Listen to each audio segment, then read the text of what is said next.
Sa video na ito ihahandog ko sa inyo ang isang nakakakilabot na kwento tungkol sa isang alamat na hindi mo basta-basta paniniwalaan pero tiyak na tatatak sa iyong isipan.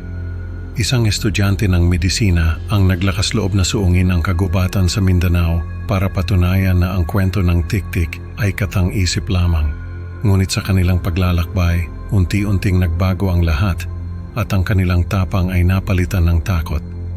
Ano nga ba ang nakita nila sa kagubatan na nagpabago sa kanilang pananaw? Panoorin mo hanggang dulo para malaman ang katotohanan sa likod ng alamat ng tik-tik. Sabi ng mga kakilala ko, magaling daw akong magkwento ng mga alamat. Kapag daw may nakilala akong mga dayo sa amin, ay hindi pwedeng hindi ko sila takutin sa mga kwento ko. Ang totoo niyan ay hindi naman talaga ako ang pinakamagaling na storyteller sa amin. May isang tao na mas magaling sa akin, kaya lang ay pumanaw na siya. Kaya naman ako na lang ang nagmana ng mga kwento niya. Nangyari ito nung college pa ako. Nag-aaral ako ng medisina sa isang malaking universidad sa Maynila. Hindi ko na lang sasabihin kung ano. Baka kasi hindi maniwala sa akin yung mga nakapakinig nitong kwento ko. Baka sabihin na imposible naman daw na may estudyante ng medisina na naniniwala sa mga alamat.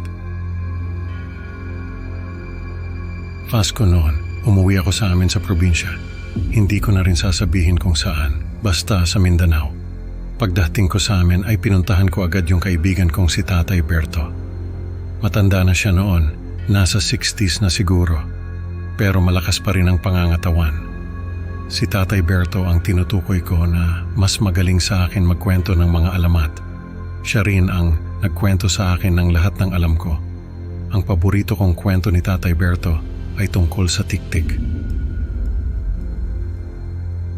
Ayon kay Tatay Berto, may tik-tik daw na gumagala sa kagubatan sa bayan namin. Kapag Pasko lang daw ito, nagpapakita. Kaya ang mga tao ay takot na magpunta sa gubat kapag Pasko. Sabi ko noon kay Tatay Berto, baka naman nagpapalusot lang yung mga tao. Gusto lang nilang magbakasyon kapag Pasko kaya sinisiraan nila yung tik-tik. Pero sabi ni Tatay Berto, totoo raw ito. Maraming beses na raw niyang nakita yung tik-tik. Malaking ibon daw ito na may mahabang dila. Nagbabala si Tatay Berto na huwag akong magpupunta sa gubat kapag Pasko dahil baka makita ko yung tik-tik.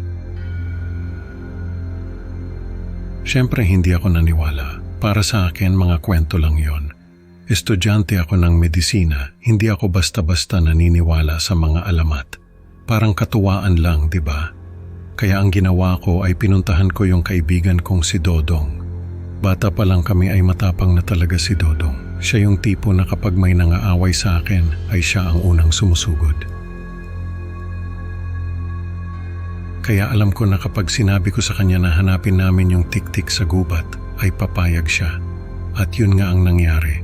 Kinabukasan ay naghanda kami ni Dodong para sa pagpunta sa gubat. Nagdala kami ng mga panlaban sa tik-tik, bawang, asin, at kung ano-ano pa. Nagtatawanan pa kami ni Dodong habang naglalakad. Ang sabi ko sa kanya, kung sakaling may makita kaming tik-tik, ay tatakbo kami pabalik sa bahay. Sabi naman ni Dodong ay hindi raw siya tatakbo, kukunin daw niya yung tik-tik at lulutuin. Natawa ako sa sinabi niya, lumipas ang mga araw pero wala kaming nakitang tik-tik. May mga nararamdaman kami na kakaibang bagay. Minsan ay may mararamdaman kaming malamig na hangin. Minsan ay may maririnig kaming mga tunog na nagmumula sa loob ng kagubatan. Pero wala talaga kaming nakikitang tik-tik. Napansin ko rin na si Dodong parang nagbabago yung ugali niya. Hindi na siya yung palatawa na Dodong na kilala ko. Lagi siyang tahimik, parang may iniisip na malalim. Minsan bigla na lang siyang napapalingon, parang may naririnig na iba. Sa mga sumunod na araw ay napansin ko na parang takot na takot si Dodong. Kapag may naririnig siyang kaluskos, ay napapalingon siya at nanginginig. Tinanong ko siya kung ano bang nangyayari sa kanya. Sabi niya ay may naririnig daw siyang umiiyak na sanggol. Hindi ko alam kung ano ang gagawin ko. nagsimula na rin akong matakot dahil sa mga pinagsasabi ni Dodong. Isang gabi, naglalakad kami sa gubat. Nang biglang tumakbo si Dodong, hinabol ko siya at nakita ko na nakaturo siya sa itaas ng puno. Pagtingin ko ay may nakita akong malaking ibon na may mahabang dila. Yung mga mata niya parang apoy na nakatingin sa'yo. Tik-tik, totoo pala ang kwento ni Tatay Berto. Nakakatindig balahibo, natakot ako at nagsimulang tumakbo. Hindi ko na alam kung saan ako pupunta. Basta tumatakbo lang ako. Hanggang sa makaramdam ako na parang lumulutang ako. Nahulog pala ako sa bangin. Hindi ko alam kung paano ako nakaligtas. Pero nung magising ako, ay nakahiga ako sa lupa, nanginginig sa lamig. Madaling araw na. Kahit masakit ang katawan ko, naglakad ako pabalik sa amin. Pinilit ko kahit hirap na ako. Si Dodong ay hindi na nakabalik. Ako na lang ang natirang tagapagkwento ng mga alamat dahil si Tatay Berto ay pumanaw na. Parang ako na yung may responsibilidad na ipasa yung mga kwento para hindi makalimutan. Sa paglipas ng mga taon ay hindi pa rin nawawala ang takot sa tiktik sa bayan namin, lalo na kapag Pasko, pero yung mga bata ay nagagawan pa rin ng paraan para makapaglaro. Kapag naglalaro sila ng taguan ay imbes na it ang tawag sa taya ay tiktik ang tawag nila. Tapos yung mga magtatago ay sisigaw ng tiktik, hanapin mo kami. Sa kwento natin ngayon, natutunan natin na hindi lahat ng alamat ay katang-isip lamang. Minsan ang mga kwento ay may katotohanan na nagkukubli sa dilim.